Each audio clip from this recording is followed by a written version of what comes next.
Hey guys, and welcome back into the Out of Our Minds podcast. This is Nikki here, and you are tuning in to episode 12.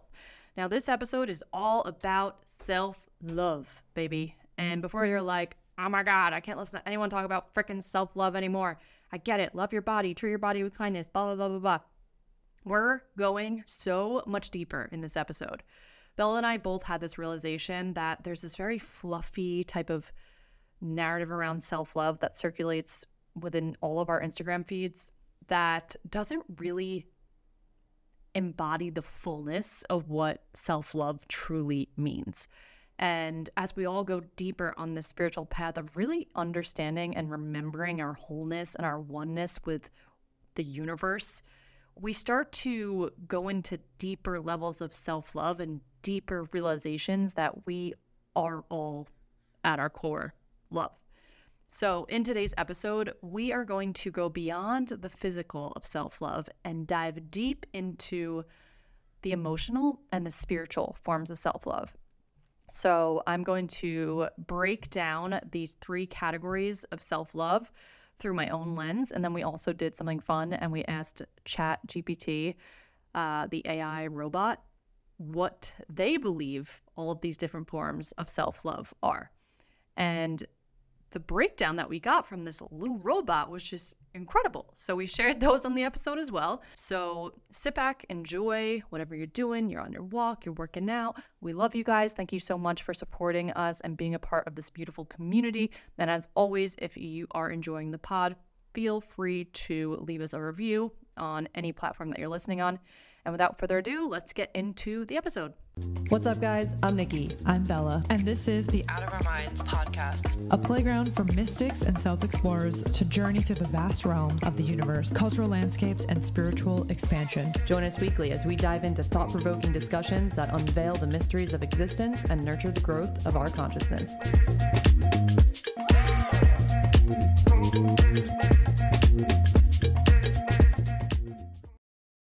Okay, so today's topic for this episode, we wanted to dive into self-love.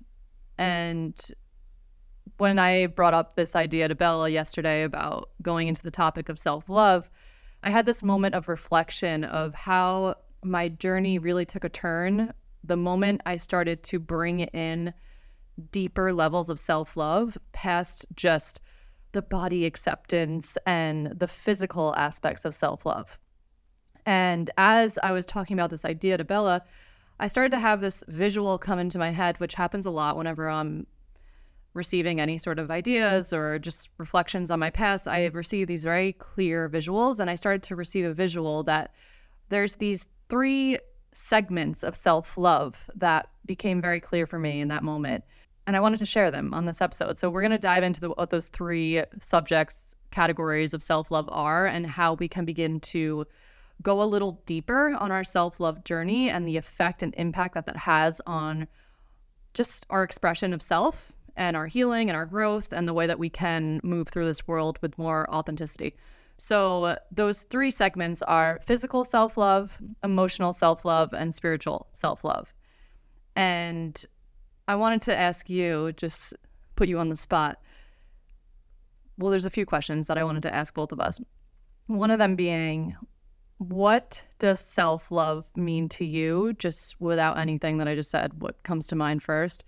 And how did your self-love journey evolve from the past up until now? And then we'll go into like the three different subjects, categories. Yeah, I think self-love, I personally think like my own definition has evolved a lot after I've understood what it is past like just the like trendy mainstream version of it, which I honestly think is like kind of misinformed and like doesn't really do much for people. Because I think what self-love truly is kind of the experience of seeing yourself as not just worthy and like enough in terms of like what that means to be a human, because we say those words and we attach them to, you know, the idea of I'm worthy enough to pursue this career, and I'm worthy enough to be loved by this person. We attach it to like our little like 3D life and kind of like the ego version of being enough and worthy. And I think it goes even deeper to equating and not equating, seeing yourself as the same material that makes up existence, which is a really philosophical answer, but it's the first time I think that I experienced the true essence of love. And when I say love, meaning like that expansive, all-encompassing, unconditional emotion and experience, was at the same moment that I had my first awakening, my spiritual awakening, of when I was sitting on a beach and I realized that I was one with the entire universe. And then that evolved into like every iteration off of that was to see that the same life force energy that creates an insanely stunning sunset is the same one that created me. And so suddenly I'm like lifting myself up into this self-perception that sees herself as cool as like the stars in the universe. And that's a very like real thing to embody. That isn't just like a cool, cute philosophy. It's like a level of self-love that then has you look at your deepest shadows and every part of you as just so essential and just as it is. Like you just stop like applying these judgments to it because you know like the core fabric of who you are is so limitless and so universal and is just like literally made of love, like of just creation itself. And so Yeah. that's like my larger view on self-love that I think is not covered by like self-care.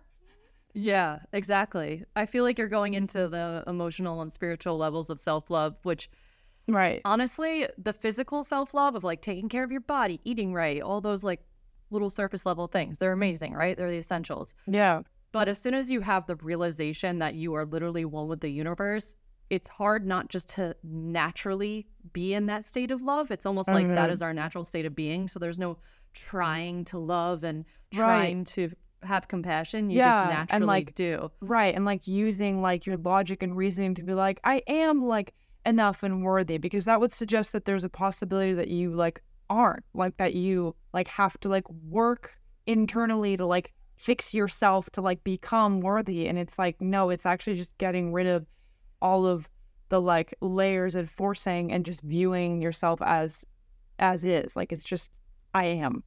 Right. End of story. I almost feel like it's a journey, the self-love journey. We're almost describing the different levels of it with these categories. Like the physical may be like level 1, and then there's level 2, which is like the emotional self-love, and then level 3 is like the spiritual self-love, which is just the realization that you are love, you are the creation and the oneness. And when we get to that point, I remember specifically when I got to that point of realizing, whoa, I don't need to try to love myself or try to be more whole because I just am. Yeah. And this was a lot of the work that I did with Sarah, was working towards the realization of just my innate wholeness. And my deepest levels of self-love arrived, or I tapped into that already existing energy, when I finally realized that this journey that I was on was never about becoming something else. And it was an unlearning and an unbecoming of everything I was taught by society, which is like the limited self, the 3D, the not enoughness. And if you can start to see any sort of healing journey, growth journey as just, oh, I'm already whole and complete, and the work is just looking at any beliefs or thoughts or ideologies or anything like in our society that makes us feel and believe like we aren't whole and complete already. And that's what the work is. It's not about becoming more whole and complete. And when we get to that point, the self-love becomes just a natural byproduct of already being in that state of wholeness. And it still is a practice. Like you ebb and flow through the journey of remembering the oneness, remembering the wholeness. So there will be points in your journey where you're maybe dealing with a moment Right. where the self-love kind of course. goes away. Yeah, like and you have to remind yourself. Yeah, it's not like to say that, oh, now like I never have a fucking bad day and I never like wake up with anxiety or whatever, right? Like it's just it's like in those moments you have that new perspective of not making that suddenly take away from who you are, or to say that, oh fuck, I took a step backwards because I like got into a fight with my partner today, damn it. Like, you know, it's Right. like it's that, I think, is that like level, if you will, of understanding that you're still a human and like we're going to continue having a human experience for the time that we're in these bodies. And because of that, there's parts of it that, you know, we're not even, it's like you stop trying to escape those. And I think that's like another layer, or like another symptom of it, is you no longer view that you need to get rid of like these very human experiences, or, you know, traffic or whatever. Like it's like, yeah, you're still here like in the 3D, and that's okay. We're supposed to be here experiencing all that so that we can understand what it means to love ourselves. For sure. Okay, let's go into each of these little categories, because I thought of my own within each of these, and then I was curious. I was like, I kind of want to ask the AI, the chat GPT, if they had any ideas around what each category would consist of. And they thought of the most beautiful list that I was like, holy shit, I need to share this on the podcast. Oh my God, yeah. I was asking it, what is physical self-love? What is emotional self-love? And what is spiritual self-love? And there are these really powerful lists that I want to share. With physical self-love, obviously self-acceptance of accepting your body regardless of the shape, size, imperfections, and embracing its unique characteristics. And then self-care, taking care of your body, is a fundamental aspect of physical self-love. Obviously nourishing your body, staying hydrated, exercise, sleep, rest. Then there's hygiene and grooming, which is like taking care of yourself at a hygienic level. And then positive body image, mindful eating, exercise, rest and recovery, self-appreciation. And then I liked this one, dress for comfort and also self-expression, which I thought was a really good one. Okay, and chat. I want to pause here and talk about this one, because remember when you and I both connected on this, when you're going through those first few stages of like your awakening journey, and you start to kind of realize that the way you've been dressing like isn't really who you are, and you go through this phase of just kind of not really resonating with your closet anymore, and you're just kind of wearing like the simple things. And then there's this next stage of realizing like what you feel you're best in and what makes you feel so alive and so tapped in. And then you start curating your closet around these ways of it, like with clothing that allows you to really express yourself. Yes. And that makes you feel so freaking good, which is something that I've really been working on. Same. So I thought that one was, do you have anything to say about that one? I thought that one was cool. I think that's great. And I also love that a fucking robot is like, I fucking love this thing, because I just imagine like if it had these like emotions and it was like reflecting on this question, like, okay, imagine all the little chat GPTs that like go to work and then they go on their lunch break after answering all these dumbass humans questions, and they're like, did you know that human beings, they actually struggle with even thinking that they're like okay, and they have to do something called like hygiene. Like they like drench themselves in water and soap and like moisturize their face, because apparently that activity makes them feel like more whole. Like how fucking silly is that? Like I don't have to do any of that. Like I just imagine if these robots like went to like their fucking gossip group and they're like, these bitches are so silly. Like they're asking me the wildest questions of like how they can just accept that they exist right now. Like what? Hey, give the AI a few years. I guarantee they'll be having the same crisis. Yeah, they're like, wait, all I do is answer questions all day long, and I'm never gonna thank you. I actually try to be kind to ChatGPT. I like say please and thank you, and every time I do it, I'm like, what? Like, I'm fucking falling into this. I'm that person that, like, on those podcasts when they're like, we need to be afraid of AI. Like, I'm the one who's like giving it emotions. Like, I'm like, I don't want to be too harsh with it, you know? I actually never even thought of that. I'm just always like one-liners, very short. Yeah, no, you're fine. I'm the problem. I'm gonna like be the one like empathizing with the AI and being like, we have to protect it, you know? Love it. All right, there's more to the physical. Okay. Dress for comfort and expression. What did he say for this? Oh, and by the way, I think that this chat is a guy. I always say he. Do you think it's a guy or a girl? I've actually never thought of it as a gender. I kind of always think it. Oh, Yeah. I like literally picture like a guy robot. I literally just think of it as like, hey, chat, and it's just an it. That's it. Rude. So it said choose clothing that makes you feel comfortable and express your personal style rather than conforming to societal expectations. Okay. Wow. Limit negative influences. Be mindful of the media, social media, or individuals who promote unrealistic beauty standards or body shaming. Surround yourself with positive influences that support your self-love journey. And then the last two are self-advocacy and seek professional help if you struggle with body image. Oh. It's So nice. Thank this you. is classic chat. Very loving. It's also very like it covers its bases. It's like, and if you're having a problem, like please go see help.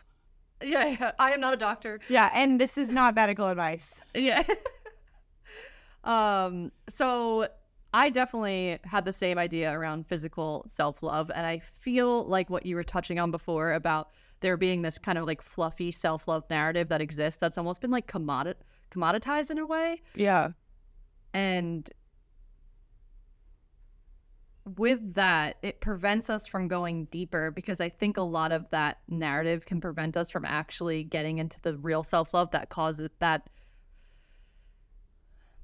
needs us to be real with ourselves. Mm-hmm. Yeah. Sometimes the fluffy self-love, we don't get real with ourselves. Yes. Yeah. And- yeah. That's like when you like over-index on like the flowy feminine side that like you'll just keep sleeping in and like snoozing your alarm because you think that you're being kind to yourself when it's like you're actually breaking a promise to yourself, and that's not actually kind or loving. Right. So last night, actually, Victoria was smoking outside and I took like a hit of weed, and At some point we're gonna have to have Victoria on because of the number of references. It's Nikki's neighbor. Carry on. My neighbor and very good friend Victoria. So I don't really smoke, but sometimes when she's out there, I'll be like, oh, give me a little hit, because I get the best fucking creative ideas whenever I do smoke weed. And I took a hit of her joint, and then I literally went up into the bedroom, and Peter's away right now, so I was alone, and I was just laying in bed, and I put my headphones on with high frequency music, and I just laid on my pillow. And whenever I smoke weed, there is this part of me that can get anxious. Like, I can get easily anxious. But if I do the work of detaching from those negative thoughts and kind of tap deeper into my body, which is what I did last night, I start to channel like really beautiful ideas, and just I almost feel like I'm connecting with something. And I started to think about us recording this episode today, and I was just kind of writing in my notepad about it. And I wrote, there's self-love on a physical level, which is body positivity or treating your physical being with love. But then there's emotional and spiritual self-love, the kind of love that brings light into all of your shadows and relieves you from deep levels of inner suffering. The kind of self-love that replaces shame with grace, judgment with compassion, distraction and avoidance with embrace and holding. So I started to realize that on these emotional and spiritual levels, we start to replace a lot of the negative emotions with love. And something really powerful that I learned through Eckhart Tolle was this idea that presence with your emotions is love. Like presence is love. When you are present with someone, you are giving them your love. When you are present with your emotions, you're bringing in love to those emotions. So I didn't mean replacing the negative emotions as in like not feeling them. I meant when you are bringing a level of presence to your emotional self, that is the act of self-love because you're bringing in love to shine light on your emotions. Is that landing? Yeah, 100%. Yeah, it's like you can view it as like when, in a relationship or when a parent is like comforting a child and choosing to like just help them through it and just literally hold them during it, not like shaming them or telling them to stop crying or whatever. They're just like literally providing love, which then allows the human being having the emotional experience to just experience it. And suddenly it's not like adding on like shame or like repression or whatever. Right. I literally wrote under that, how can we start having deeper levels of self-love, emotional self-love? And I said, hold yourself the way you would a child. It's funny you just said that. Oh, so cute. So let's talk about this next category of emotional self-love. And I think this is a beautiful time to also talk about what we were speaking about with yesterday. You and I were talking about this with holding discomfort and not making it mean something about you, which is something that has been a very foundational part of my journey because I realized that emotions and maybe anxiety, fear, it's not that we're trying to remove them from our life, but we're trying to expand our capacity to hold them and transcend them without getting too sucked into the lower vibrations and making it mean something about ourselves. So every time you feel anxiety, it's not, oh, why am I feeling this way? Now I'm feeling shame for having anxiety, or I'm feeling fear. Oh, I shouldn't take action and do the thing. It's about, okay, I'm just feeling this energy. How can I actually become just more emotionally resilient with being able to hold that frequency without attaching to the storylines and the narratives? So this is my idea of emotional self-love, is imagining yourself as that inner child that is holding those emotions.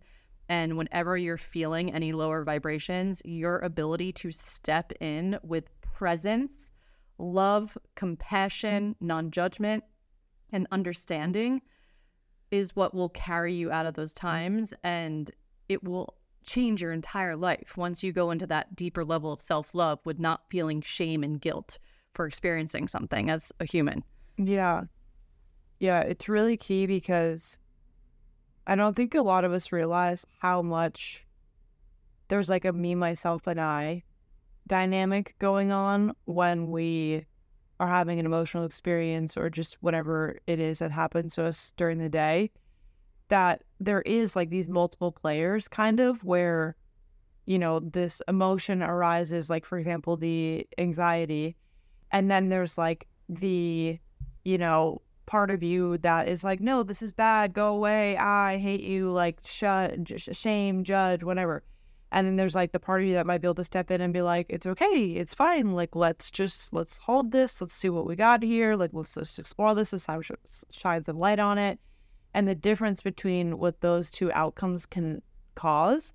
And it's really helpful for me to picture like how you would want to show up for someone else. Like, imagine you're at like a party and there's like someone is in the corner and they're like emotional for some reason, they're crying. Like, I think I've literally experienced times when people are literally like judging someone and like being really like almost mean toward this person who is having an experience, and how damaging that is for the person having the emotional experience. Instead of, if there was just even one person, or just if like that group chose not to judge them and to not like, metaphorically and physically like keep them in the corner, and instead like gave them the compassion and the presence to just get through that emotional experience, that now it's just an emotion passing through the body, and it's not like we're starting a new freaking novel about ourselves and our like this and that and what it means. It's literally just not taking it to that, like, it's not like adding unnecessary onion layers. Like, you're just letting the emotion happen. This is, I think, what people say all the time, that usually an emotional experience only takes like 90 seconds to like pass through. but it always feels like longer because we get in the way. Like we get in our own way of what the body is trying to do. And that's the aspect of trusting the body and how wise the body is and how intelligent it is. And it applies to emotions too, because emotions are a very physical experience, even though they can start, in the mind and mentally with like, hearing news or hearing a story or seeing something. Like it ends up being a physical experience. And that's why there is like the me, myself, and I, because your body has an experience and then the mind comes in to try to interpret it. And then like the soul, I think, completes the puzzle of providing that compassion and like the holding of yourself. And that's how you can be like your own, just like viewing your higher self as like the mentor coach that shows up when you're having those experiences. Right.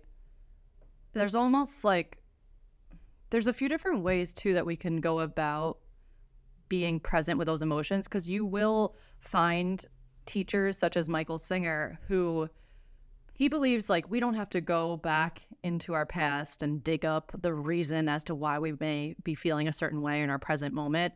If you are able to just relax into that energy, you can heal yourself just through the present moment without having to go back. But there also is this approach of, and that's like not over intellectualizing your emotions and just kind of being present with them, which is what you're saying. And this is like the emotional release method too, is like that.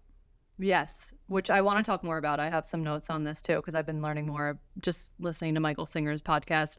But there also is something that has really helped me with being able to be present with those emotions is understanding why it may be happening, which is where like the subconscious healing comes in. Because when you're feeling that anxiety or fear come up, instead of just being like, oh, I'm feeling this emotion, let me just relax into it, you can have that moment of reminding yourself, oh, wait, this is just coming up for me right now because I had that one experience when I was younger where little Nikki thought it was unsafe to do X, Y, and Z. And it does kind of help you relax into it on a deeper level.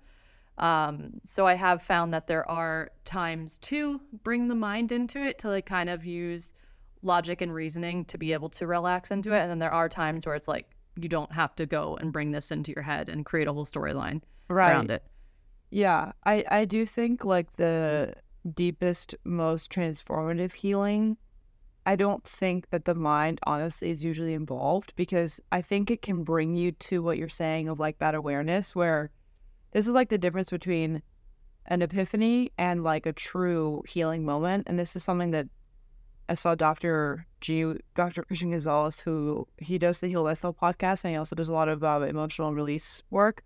He was talking about how like the epiphany is like the ripples on the surface that like helps you realize like there's something moving below here, like there's something happening, and then you can pinpoint it to like the childhood experience or the trauma or whatever it was. But if we are only looking at that, then we actually can get like addicted to the emotional experience, because the ego and the logic wants to give it a reason and a storyline. And all that what that does is like it makes us feel okay in the moment, because we're like, oh, there's a reason why I'm having, this anger right now.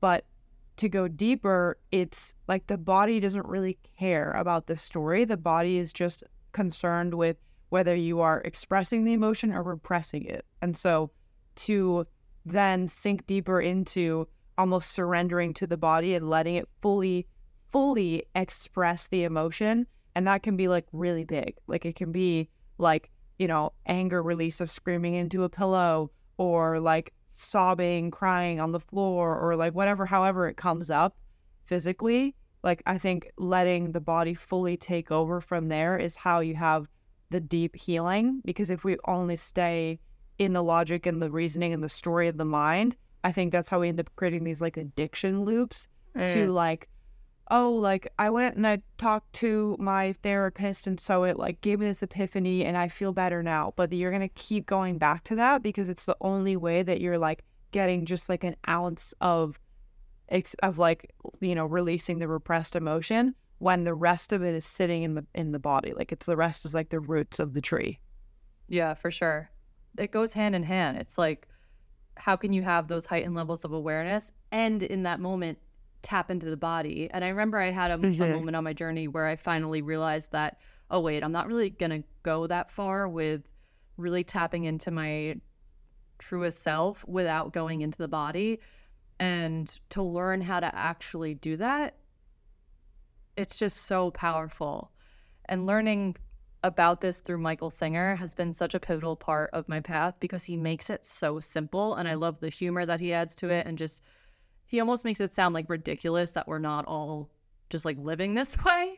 And I find it very helpful to have that like humorous aspect to it. So for anyone out there that wants to listen to his podcast, he just came out with another season. It pretty much is just like snippets of his talks that he gives at his meditation center in Florida. And it's really, really powerful to listen to. Season 3 just came out. And I was listening to episode 1, season 3, and he was talking about just the number one technique that is the key to all of us living a happy and peaceful life. And it was just relaxation.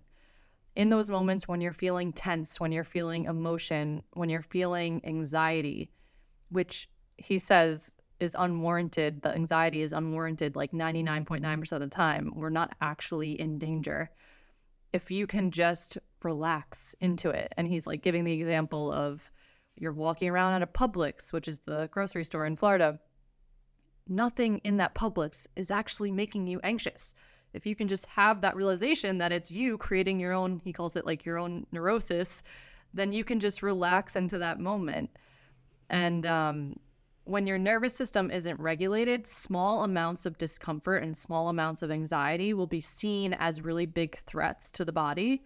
So when you feel that shift in energy, when you feel the fear, when you feel the anxiety, the tiniest, most impactful practice that you can start to integrate into your life is just to relax into that feeling and accept it and just relax into it. And you'll find that that tiny little practice actually alleviates a lot of that anxiety because you're not fighting and pushing against it. You're actually opening the floodgates and allowing it to just flow out. It's a very beautiful, simple process. I like the way that he explains that because it really is simple. Like, and when you make it sound simple, then I think people are less like daunted by the idea of starting to do that the next time they have whatever like anxiety or emotional experience comes up. Totally. Okay, so let's look at what the AI said about what is emotional self-love. Yeah. So emotional self-love is the practice of nurturing and prioritizing your emotional well-being by developing a compassionate and positive relationship with your own emotions. It involves acknowledging, accepting, taking care of your emotional needs. Here are some key aspects of emotional self-love. So self-acceptance, which I talk about all the time. Whenever you're feeling a lower vibration, the number one thing that will put you on a path of transcending that emotion is accepting it instead of fighting it. Because as soon as you start fighting it, you're bringing in more resistance, you're bringing in more negativity, possibly shame and judgment.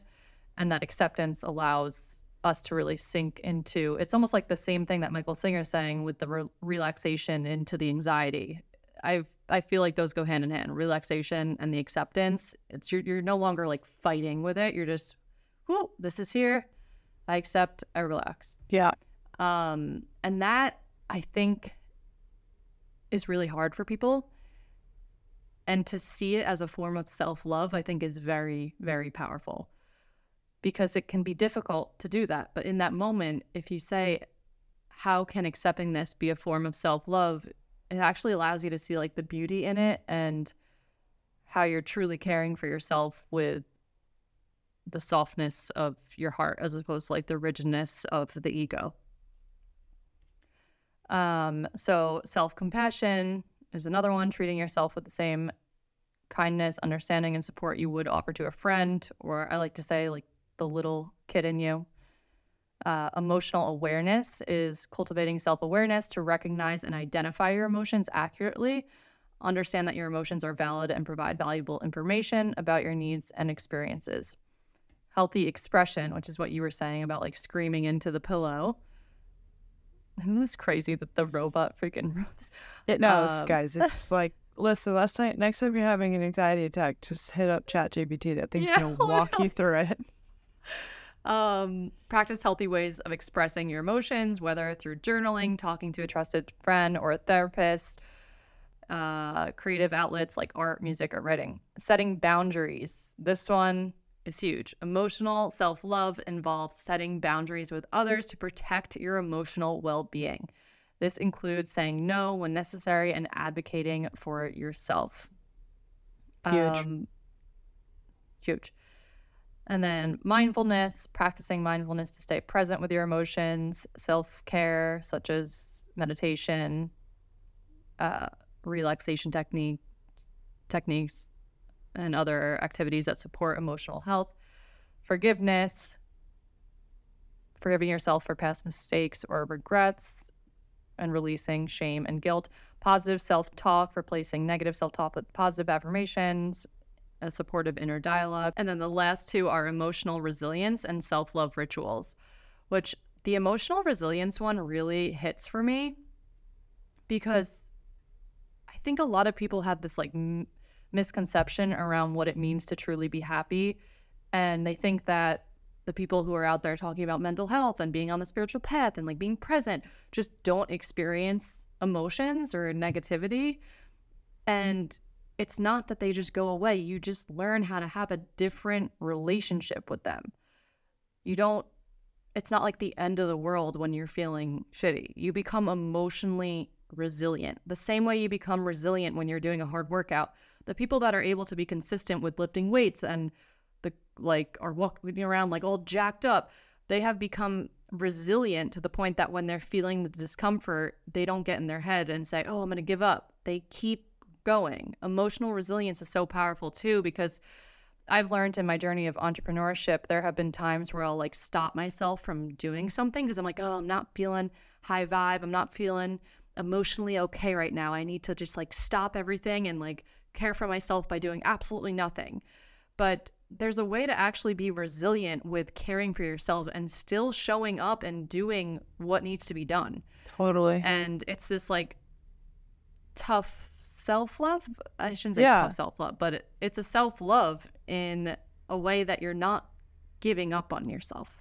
Yeah, no, it's huge because that's also how you cultivate really strong confidence is in just like, that's the action part of like proving to yourself, like literally not for anybody else other than just yourself, just to show you that you can do it. And I think it's really important because that's again where the like mainstream self-love I think is not really serving people.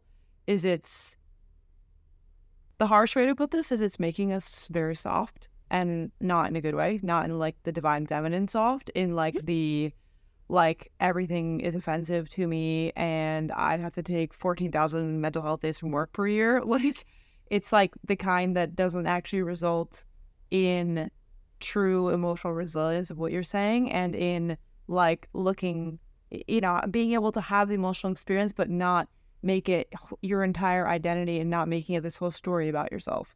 So right, yeah, it's interesting because part of it really is like still showing up even when you feel shitty. Like that's actually can be really good for you. And also the way that you start to tell when you actually do need to like fully slow down and take a step back and like quote unquote not do anything, the way that you can tell when that's there, when it's appropriate to do that, is by challenging yourself to still show up in the discomfort, because you will figure out very quickly like, oh, great, I actually like showed up and was fine and I survived, and now look at me, I can be more confident and I know that like I have this resilience.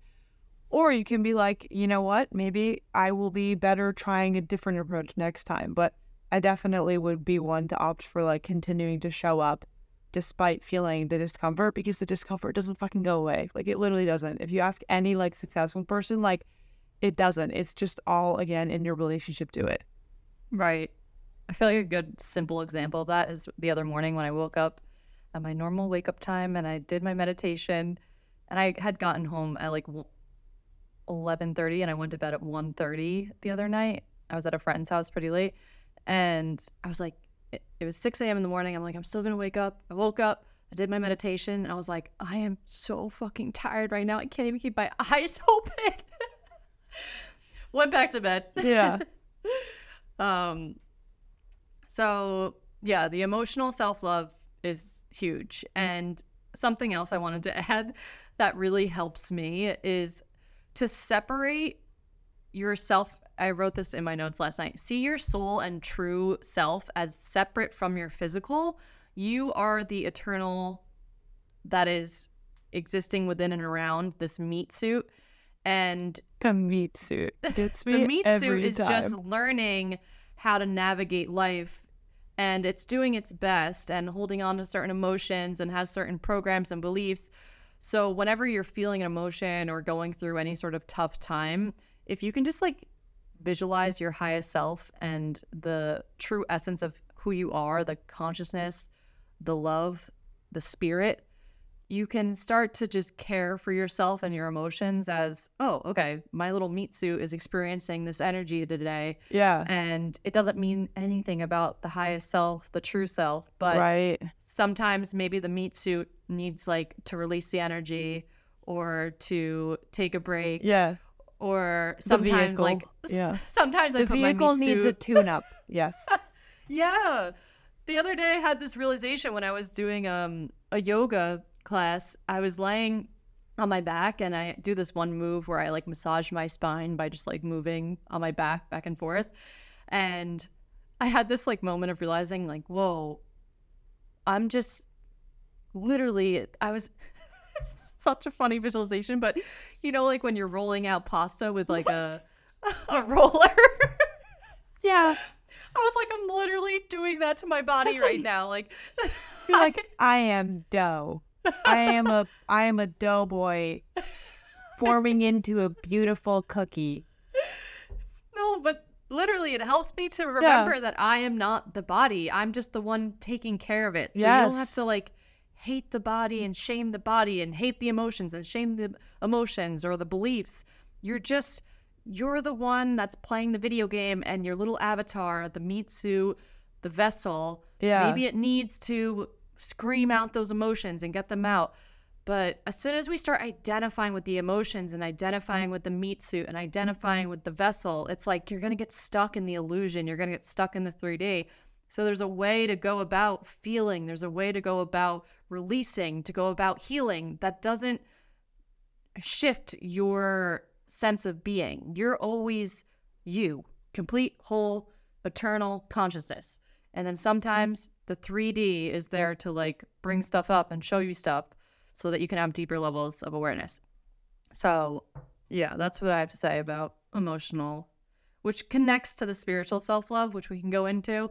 Did you have anything else that came up for you with the emotional self-love?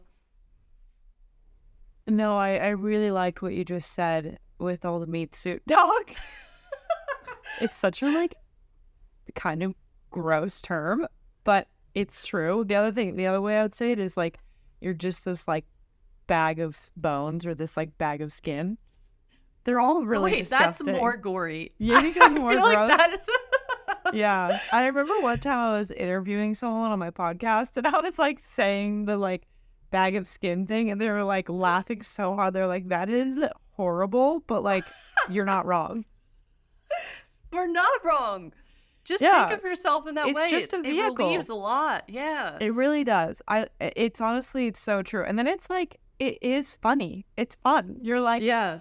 Mom, look at this little fucking Me too. creature. Is all freaked out today again. Silly you. It's fine. Let me just walk you through this, you know? It's Right. like you meet a little, imagine like meeting a little frog on the street that all of a sudden has like gained like consciousness and can speak English or whatever language it like I speaks love to this communicate with you. visualization. And it's like, hello, excuse It's like, hello, excuse me, ma'am. Suddenly I'm thinking all these thoughts. And you know, I was hopping around my neighborhood today, and all of a sudden my slimy body got really tense. And then I had all these thoughts about what the fuck it means. And I was wondering if you could explain to me what the fuck is going on. I'm just a frog. I don't get it. This is the first day that I've ever had thoughts and I suddenly am fluent in English. What do I do? And you would be like, listen, hey, congratulations. You're in this little body. You're hopping around. And, welcome to the club. Welcome to the club. We have thoughts. We have these feelings. And sometimes the body, like your little froggy suit. Love it, by the way. Good work. God, good work on this one. I just need to remind you that it's just a body. It's not the end of the world. And it's okay. This is how it is. Like, you just need to be present with it and keep hopping around and you're going to be just fine. I love it so much. Nala, stop. Please stop. Stop. Sometimes I wish I could mute her. A mute collar. Last one? Yeah. A what? A mute collar? A mute collar at the start. That's what it was called. It would be an electric shock collar for barking. A taser? Once I Just beat put her, her we out. gotta tase my dog. Oh, by the way, I saw someone getting tased the other day. That was fun. Oh, there it is. Sorry. Derailed. What were we talking about? Oh, the frog. Okay, so yes, The frog. this is the perfect visualization because it makes you realize how ridiculous it is that we get so caught up with like freaking out when we're feeling anxious or freaking out when we're feeling off. It's okay. It's just like something's happened on an energetic level. We're good, bro. It's fine. Yeah. Relax. And this is not bypassing. It's not, we're making it funny and sound like, it's no big deal. But yeah, it still applies because like the whole point is to say you can have actually very vivid and profound and intense emotional experiences, but it's all about just like that story and what's going on in the mind and what's going on with how you're identifying with it. And right. It allows you to have the intense experience and to not brush it off and to just be like, just accept that this is what is happening and to let it occur. And you're just getting rid of the resistance on top of it, which is stopping you from experiencing the profoundness of whatever you are experiencing. Boom, mic drop. Amazing. Okay, so spiritual self-love, I'll give my little vision of it and what I believe it is. But it kind of connects beautifully to what you were talking about at the beginning of the episode with you realizing your oneness and how that led to like really profound natural levels of self-love. But I see spiritual self-love as the constant practice and the things that we do each day to remember our oneness and remember our wholeness and however it is you want to talk about it. Like to remember that we are one with, we are these freaking limitless pieces of consciousness. I have no words because there should be no words to describe it. Yeah. It's the experience of oneness. Yeah. Right. So I view spiritual self-love as like the remembering of that and to wake up each day and do the things that allow you to remember that and be in that state, whether it be going outside and going to the beach and staring at the ocean, or maybe like what you like to do, staring at a piece of grass or meditating. It works. And all of these things can tie into the emotional self-love, but I think the spiritual self-love is when you really start to go into like profound levels of just the ultimate like yummiest self-love that just like feels good in your body. And yeah. What are your ideas of like spiritual self-love? No, 100%. It's like, this is why it's quote unquote the final level, because then the other two versions or the other two like types of the emotional and the physical just become like so much, easier, I guess. Is the spiritual love really facilitates the other two. And I think it's what you're saying of the practices of the doing the things every day that help you to remember the oneness. And that's, I think, what people talk about. Russell Brand will say, like, I have to do so many things every day just to not be insane, like just to be like slightly, stable. And it's like true of like these spiritual practices of whatever that means for you. Like, it doesn't have to be whatever like the sort of, typical idea of what being spiritual is, because it's obviously self-defined. But yeah, it's whatever those things are that allow you to access feeling interconnected and feeling held and supported and in awe of nature and the people around you and accessing that really high state of consciousness that is experiencing, without needing to describe it, what it is to be one with all of creation. And yeah, that is like where the hardware in your body starts to change. And yeah, it's making me realize like something I've just kind of connecting back to that why that I was sharing earlier is something I really feel so passionate about sharing all the time, is like helping people remember that oneness and helping people to explore themselves in a way that makes them more open and expanded and loving because of how transformative that is for every aspect of your life. And love has always felt like a motivation for me, and I didn't really understand why. I was like, yeah, I don't know, this just kind of it's kind of what keeps coming through. But now when we're talking about this, it's like, yeah, because it's attached to a certain practice and certain rituals that help you to tap into a different level of embodiment. Like embodiment is that final step of where like the knowledge and the tips and all the tactics and the wisdom like comes into the body and stays there. Like that's embodiment, and that changes the other levels of self-love. Totally.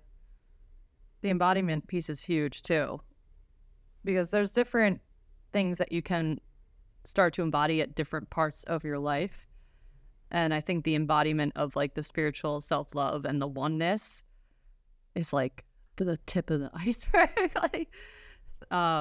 But let's go through what the AI said around spiritual self-love. Spiritual self-love is a profound and deeply personal aspect of self-love that pertains to one's connection with their inner self, higher consciousness, or spirituality. It involves nurturing and cherishing the spiritual dimension of your being.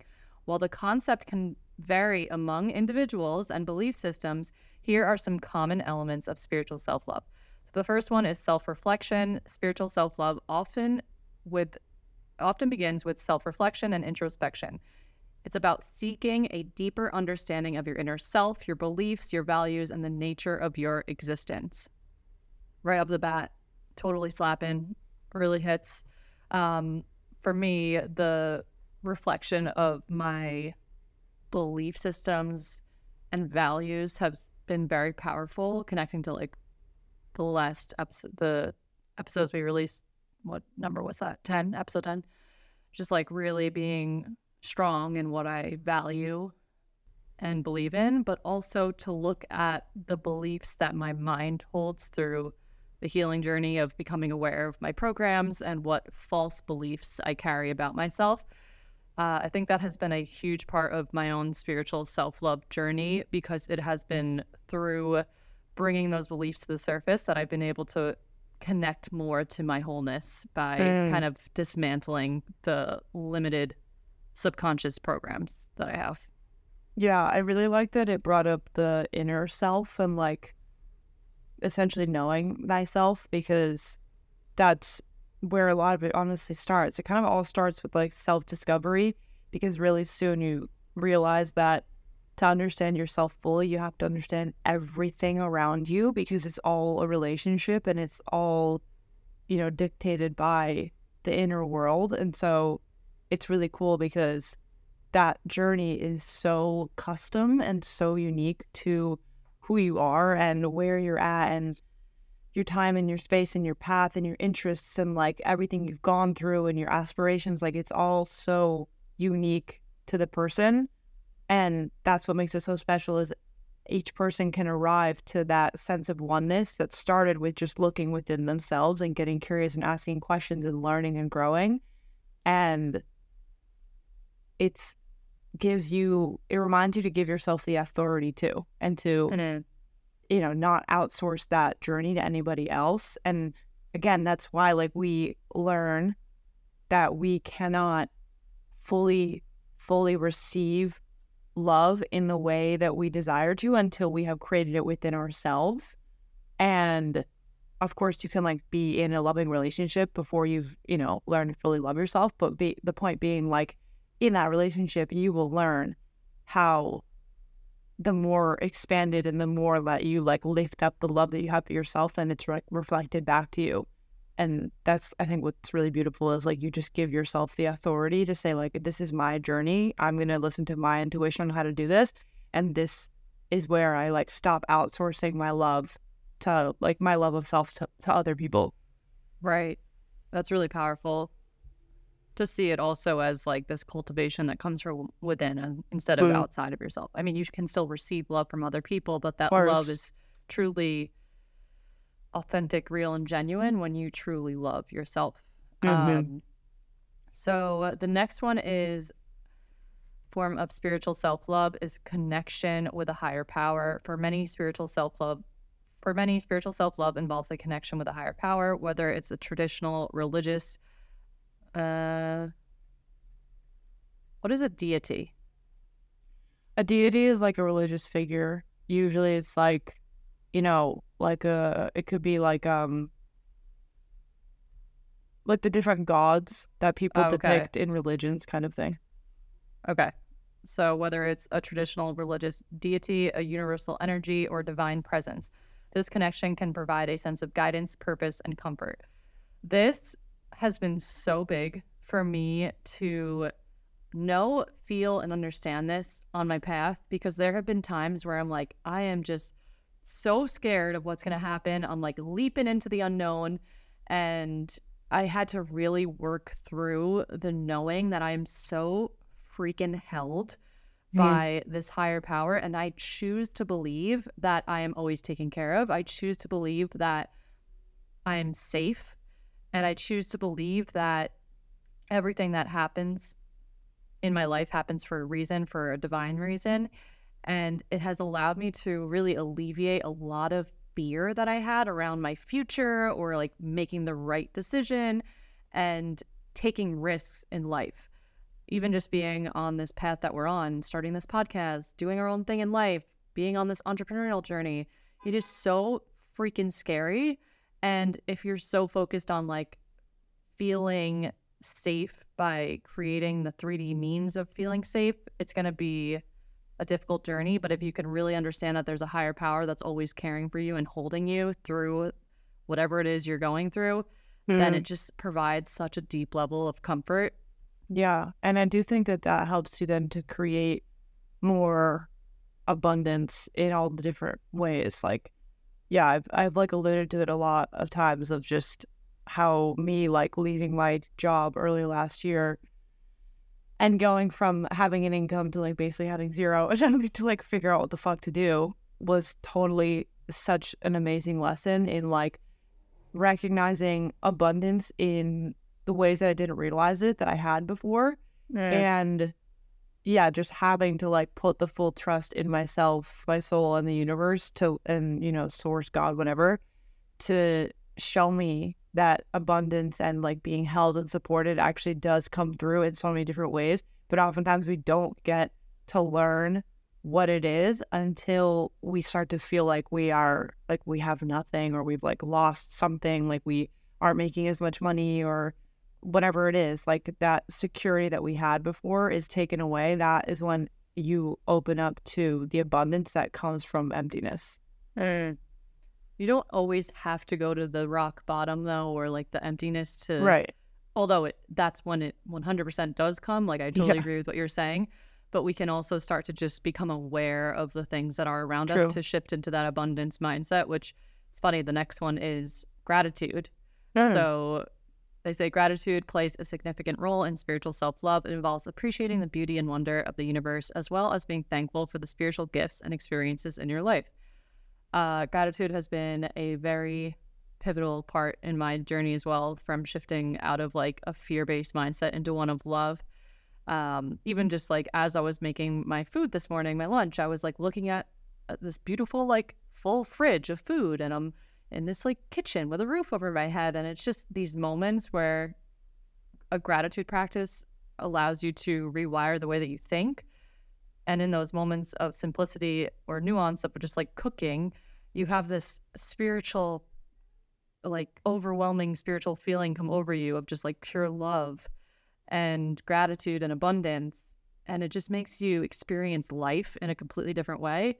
And you just start to shift the way that you see things in your world. And then the famous line of like, change the way you look at things, and things you look at will change, which is so true. The more grateful and abundant you feel about your current reality, I shouldn't say like the faster you will manifest, but like it's not about being it's not about being in a state of gratitude with an agenda, but it is true that when you do shift into that state of gratitude, the things in your world usually start to align with that new frequency that you're living in. Not usually, they always do. Yeah. Yeah, that kind of brings up the whole like point of this conversation in a way of like, why does self-love even matter? Like, why even strive or do like the work to cultivate self-love? And it just goes so much more beyond like the surface level version of self-love that is like in, tweets and pretty posts on Instagram. Like, it really is about changing the world around you, which literally changes the world. And I think that's why it matters so much, is because you see how the opposite has such a, negative effect of like when you see, I always think of like young men who are honestly, I think, having a really hard time these days. Like the, culture generally for young men is like, there's just so little focus on them in a positive way that a lot of them really lack, the right kind of like mentor and like leadership or like ideals to strive for. And that results in that like, I'm not looking for the word toxic. What is it? That imbalance of the masculine where it's like very ego driven and they're like searching for things constantly outside of themselves to feel okay. And like men also need that whole discussion about self-love, but it's so like taboo and it's so like tied to this like wishy girly blah like thing that's like totally unnecessary, but it's actually so important because it changes how everyone relates and works in this world. And I always think of like, I have a younger brother and I work so hard to like when I'm talking to him and he's asking me advice, and I'm always trying to like get him to develop that sense of wholeness and innate worthiness, because so many young men don't feel like that at all, and they sort of like misinterpret this theme of proving themselves as meaning that they're not enough, and they think that like perceiving themselves as whole and worthy will mean that they like won't work as hard or that they like won't be able to provide or make money. And it's like, that's not at all the case. I actually argue that when you are view yourself as more whole and complete, the work that you do is going to be even more impactful, even more successful. Like it's not going to take away the urge for you to work hard. Like that just wouldn't happen, especially if that urge is already in you. So it's just honestly is an actual important conversation for everyone, because it changes the way that we, maneuver and operate in the world. Yeah. I think that's a really powerful conversation. We could do a whole freaking podcast episode on that. We should have Lorenzo on. Dude, yeah, for sure. Yeah. There's also this great, this guy named Alex Weber, who I actually had him on my old podcast, and he is a men's coach, and he does a lot of like really cool, like speeches and like motivational talks and stuff. And it's primarily for like young men, and he runs this organization called Men We Admire. And it's really cool because he works in that space of helping not just young men, but like men overall to really like grow themselves in that like emotional and spiritual way. And it was really cool to talk to him on. We could also it would be cool to actually have him on within this like topic too, because he represents really that like understanding of like what it is to truly be in the masculine. And like he recognizes like, how broken the masculine has become in some ways, and like how inflated it is, and the extremes of it. And it's just cool to see that representation of understanding like young men need like this work too, and it's important, and it's not like it doesn't make you, I don't know, a loser or like a fucking pussy or whatever like bullshit right. They would say to not do it. Totally. That brings me to this next point that they have, connects to what you're saying, like transcending the ego. They write down as one of the forms of spiritual self-love, letting go of material desires and focusing on inner peace, harmony, and spiritual growth.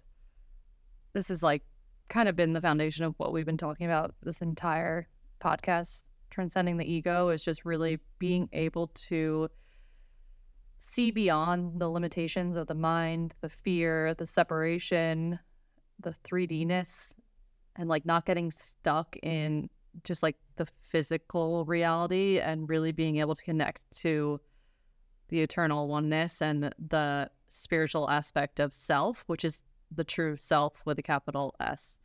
And then the other ones are mindfulness and presence, seeking meaning and purpose, meditation and contemplation, connecting with nature, and I think that's it, acceptance and forgiveness.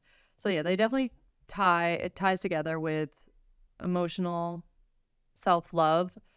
But I think the big difference here is that spiritual self-love is what it's almost like you can imagine it as like you have your physical self, your emotional self, and then your spiritual self. And you're getting like further and further out of the 3D world and closer into the energetics and like the actual realness of what this all is. And the spiritual self-love is what connects you to that higher power. So yeah, that's all I really had. Let me see if I have any more notes that I jotted down yesterday around this topic. I think I just wanted to touch quickly, we could do this in like a few minutes, just some practices that allow us to practice self-love that we do in our own life that have been super impactful for us. Just let's both say our top 3. I'll say one and then you say one. So, okay, my first form of self-love that has been very transformational on my path has been noticing when I'm in a lower vibration and feeling off, and tending to myself in a way that I've learned helps me through those times. And everyone's different. When you're feeling a lower vibration, everyone can have their own way of really tending to themselves through that. But for me, it has been getting in tune when I'm feeling off and providing myself with more stillness, more meditation, more movement, and more tuning inwards, and really just taking a beat with the constant consumption and the distraction and kind of avoidance that can happen. And that has been a very powerful pillar of self-love in my journey, because I catch myself quicker when I'm about to go into like an ego oscillation. I'm able to like really be in tune with it, and it's like a major form of self-love for me. All of that. One that I just thought of for me is actually a physical one, which ironically started to happen after some of the other forms of self-love, or I guess in tandem. I remember vividly earlier this year in April when you came to Puerto Rico and we had launched the Forge of Bath event. And I like put together this little video of me, like I was like stretching and moving and like doing handstands on the terrace in my bikini. And I think around that same time, I was trying to like appreciate my physical body more. And I remember like I kind of, I guess for a while now, I've been on this physical self-love journey, but it's very attached to like the spiritual version, because it's not just about like my looks and like just liking what I see. It's like a lot bigger, and to understand like basically my physical form of self-love looks like a few things. It's appreciating the beauty that I see in myself, which I think is really, really important. And like just as a woman, and like with my confidence and with like my magnetism, like really viewing myself as a beautiful person, and like kind of like cherishing my body and its ability to move, and like its curves and imperfections, and like all these little things that I definitely never appreciated when I was younger, and I like, you know, had my own, you know, amounts of like body image things.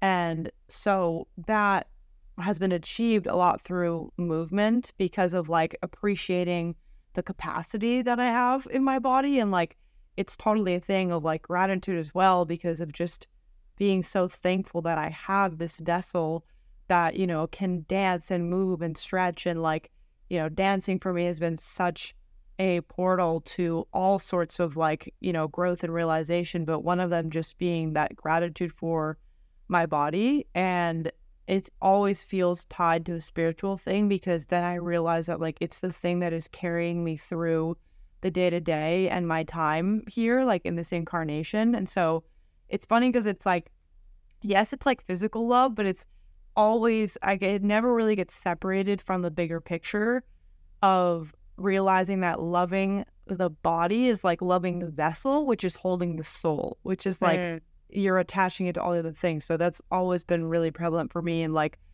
one thing this year too has been starting to give myself more love for the right side of my face, which I always have viewed like my left side as being my good side.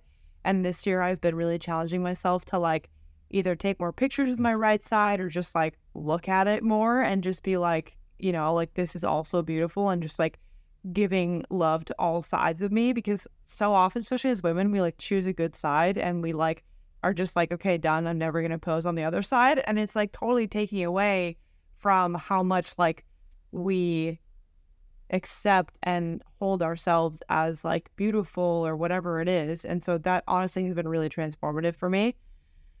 So just physical for me, of like movement and like spending time with myself, like in the mirror, and like, you know, being like naked in front of myself, and just like literally being like in presence with this body because of how much it does for the soul that it holds. You've really inspired me with that journey of self-love with like the physical, because I think I can easily get caught up in the narratives of like, what do I have to change? What do I have to... And I'm very conscious and aware when those thoughts come up that like I don't need to attach to them. But I don't think I've done the true work of like putting in the time to rewire them with positive and loving ones. I think it's just been this journey of like, oh yeah, that's a negative thought that's coming up, but I know I don't need to attach to it. And sometimes I do find myself attaching to it.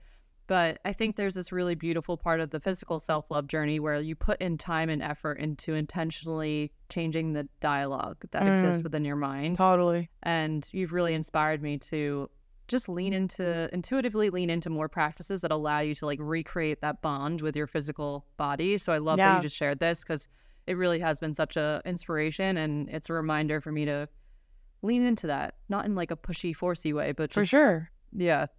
Yeah. Because it's funny. It's like, I think we just don't, sometimes we don't realize when we're just, I don't know, we slip into like comparison, or we like look at someone who we think is like so beautiful and we're just like, oh, like they're just like that naturally, whatever. But sometimes like it is really cultivated from within. And it's like we kind of underestimate the importance that it has. But I think this intentionality part of like you're saying, like not just noticing like the negative stuff, but going the step further of kind of having like a ritual around it, it's definitely really, really powerful. Like it's been huge for me, and it's been huge. I've also had it reflected back to me in like my relationship and the people around me. Is like I've noticed that it is actually creating an effect outside of me, which is really cool. Wow. Yeah, that's awesome. Because I'll add this last thing, because this is actually was cool. Last year, I remember I used to kind of think that my boyfriend wasn't like giving me enough like compliments about my physical appearance, and I would like always be like looking for them in a way, or like waiting for them. And then funny enough, when I started to like just focus on seeing the beauty in myself kind of thing, I remember vividly one night we're getting ready to go into town for like dinner or something, and he just like happened to like stop and compliment like how beautiful I looked that night. And I remember being like, this is 100% happening, because I have like started to see it within myself. And it's just really interesting how we will think that there is a lack in the outside world looking at us, when in reality the lack existed within us first.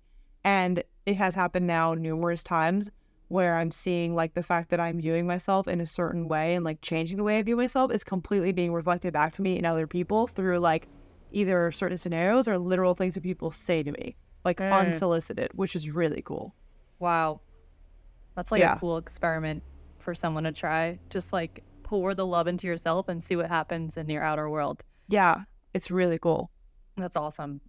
Okay, so let's just list off the two others that we have. I feel like my two would definitely be meditation has been a big form of self-love for me because it allows me to detach from my thoughts and really enter into this state of love. So that's like the ultimate practice of self-love for me. And then the third one, well, you say your second because I'm like debating between a few for my third. Yeah, the next one I thought of is spending time in nature, and actually because sometimes I'm actually not even thinking about myself, which is somehow translates into like, it just puts me in a really good state of being. And so because I spend time in nature and this is what it is. I spend a lot of time observing beauty in other things, and I'm like, I'm always the person who's like staring at something and thinks it's so fucking cool, and other people are just like, but like, can we move on? Like, why are we still looking at this? Like I really, really like try to find beauty in the world around me, and I think it again helps to like reflect it back, because it's that whole thing of like the mirror, and the more that you can then actively seek and recognize beauty in others, and from a loving place, right? Not from like oh my God, there's so much cooler, more beautiful in me, from being like, damn, like there's so much beauty in this world. And it's not just like aesthetic beauty. It's like, the beauty of like the waves and the ocean and the pelicans and whatever. It's just like very like expansive, just appreciation of what's physically around you. That's really powerful. I feel like nature's huge. It connects you into that energy of oneness. It's like where you can really cultivate the feeling of just being something bigger than your physical body.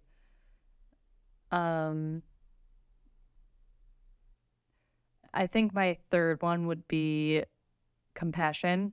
And I spoke about this at the beginning, but I think that was the missing piece for me in my self-love journey for so long. I would fall into these like really drastic cycles of like ups and downs that were literally just fueled by me having a lack of compassion and love for myself when I was feeling off. And now I'm able to catch myself with like maybe like a few days or like an hour or two of just feeling off and being able to love myself back into a higher state, or maybe a week, whatever it is. But it used to be like I would have these cycles of feeling really elevated, and then I would go into like these periods that would last like months of me just feeling off. And those chapters of my life started to get a lot smaller and shorter and less intense the moment I brought in compassion into my journey. And I will scream that from the fucking rooftops until I die, because it just has been so pivotal for me. And I feel like a lot of us are lacking that, especially when we're so into like personal development and self-growth. That's like, how can we be better and better and better and better? No, just like love the shit out of yourself and just watch how you flourish from that angle. Yeah, it really easily slips into being just having a unaccepting view of yourself. And it's very easy to slip away from kindness. And that's another realization I had to this year as well. Was after a Reiki healing session I did. And my healer at the end was like, and just like be kind to yourself. And it made me like break into tears again, because I hadn't realized until she said it out loud that I was like not being fully kind to myself. And it can be so subtle. But then all of a sudden you're like, wow, knowing this, I'm going to change a few things about like the, dialogue and like the way that I move about my day and my week is just, it's like a similar version of compassion. It's like being kind to yourself. Like it very rarely results positively to always be like beating yourself up until like just like shitting on yourself for fucking things up. Like it doesn't actually net out positively. Yeah. I remember you made like a post when you had that moment. Kindness is another beautiful word, and it really does resonate with me too. Something that has helped me, and then we can wrap this up. Whenever you're having a moment of maybe you did something that you regret, or you're thinking and you get caught in a spiral, and then you catch yourself like, wait, why am I thinking all these negative thoughts? Or maybe you're feeling like not 100%. Something that helps me is in those moments when you become aware, you just say to yourself, good, now I'm aware. And it stops the judgment and the shame, and it replaces it with just like understanding, and then you could slide into compassion and acceptance. But if you have thoughts that are coming up that are saying you can't complete something or do something, or a lot of fear, instead of being like, why is my mind thinking this way? Just say, good, and now I'm aware. Nice. Or like you do something that you regret and you're like, good, now I'm aware and I learned from it. I love that. That's actually such a, there's, are you familiar at all with Jocko Willink? No, I've never heard that name. My God. Jocko Willink he's like such a hard ass, because he used to be a Navy SEAL guy, and like he wrote this whole book called Extreme Ownership, and he has this thing, people make songs out of like his like little podcasts and speeches or whatever, and one of them is good, and it's always like, oh, your company's like budget fell through for getting a new set of printers, good, now you can learn how to be more efficient with what you have. Like your flight got canceled, good, now you can learn how to be present and enjoy where you already were. Like he like always, like whatever quote bad thing happens, he just goes like, good. And it's like a whole thing of like Jocko Willink good, and like people on Twitter will like respond to like his tweets or something and just say like good period, and it's like a whole like thing. I love that. Yeah, it's so funny. My dad will like listen to like Jocko things, like he'll put it on in the car. And one time my mom, like the dishwasher door was left open in the kitchen, and she tripped over it and fell on the ground. Oh no. And my dad just gets up there and goes, good, this is good. Oh no. Which is fine. She laughed and it was like, it was whatever. But yeah, it's like literally, it's like that same thing, kind of. Oh my God. Yeah, no, it really is. It's just taking a moment where you would deem something as bad and being like, good, now great, I'm aware, or good, now we can do X, Y, and Z. Yeah. It's just like seeing the other side of it. Okay, that was a longer episode, but really freaking potent with a lot in it. And I like how we had this little structure and breakdown. So hopefully you guys were able to get a lot out of this episode, and really just some takeaways you can start to think about, the ways that you show yourself self-love, the way you show yourself self-love. And just maybe write down on a piece of paper these 3 categories, and write down the things that you are doing already and celebrate that. And then maybe you can start adding some things to those boxes, and just start showing up from that level of love and compassion for yourself in every aspect of your life, and see how things evolve and shift for you. Did you have any last words? Any last words? Any more frog stories? Oh my God. That was funny. That one came to me as like a visual. I was like, I think I'm going to have to put words to this visual I'm receiving suddenly about a frog gaining consciousness. No, yeah, that was perfect. I enjoyed that a lot, and I thought it was very like thorough, and like really got down to business about what it means, because it's such an important topic. And I think it kind of gets like damaged by how it just turns into like platitudes and stuff, and then it just like loses its meaning. So right. Yeah. All right, guys. Well, thanks for tuning in, and we will see you next week. Bye. Bye.